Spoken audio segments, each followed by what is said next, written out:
a very common problem in your home when you have an outlet that just won't hold the plugs in. Now this can obviously be a safety hazard because you start to expose a connected hot side piece of metal. I'm actually going to remove this and break it open and show you what's going on inside, and then obviously also how to fix that. What happened is the clearances here that would hold the blades on a plug have really opened up. Now if I were to take a new commercial spec and try to pass that same wire, it ain't happening. So it's much tighter. This is brand new, obviously not used. Now, what should you swap that out with? This is a standard residential grade. It's not tamper resistant. So this one would be about 50 cents. This is a commercial spec made by Leviton. Both of these made by Leviton. Both of these 15 amp, and this is about $2. I recommend this guy.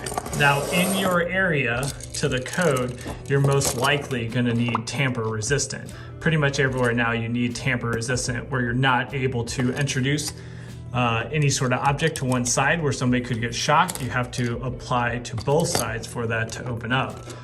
This is the equivalent residential here, and I do not recommend that. It's just overall pretty cheaply made. And if you're taking the time to replace, whether that's you or you're hiring that out, go ahead and get yourself at least one step up with the commercial grade, tamper resistant. One additional nice thing about this commercial is it has the feature where you can do back wire. So you're not gonna have to do those shepherd hooks, but we're gonna use back wire, which there's always a strip gauge. You can match up to the strip gauge and know how much copper you need.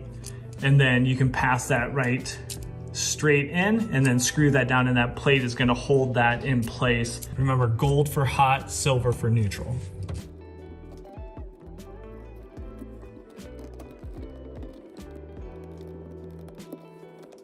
So just check your work, make sure everything's secure, everything looks right, there's no weak points, and then start to tuck your wires back into the box so then you can tighten down your mounting screws.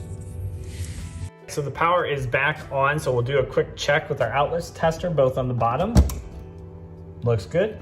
And top also looks good. And then the true test, the issue were the 2-prong plugs, or even really 3-prong plugs, were basically falling out. So now we have a nice secure hold and we won't have any issues for years to come.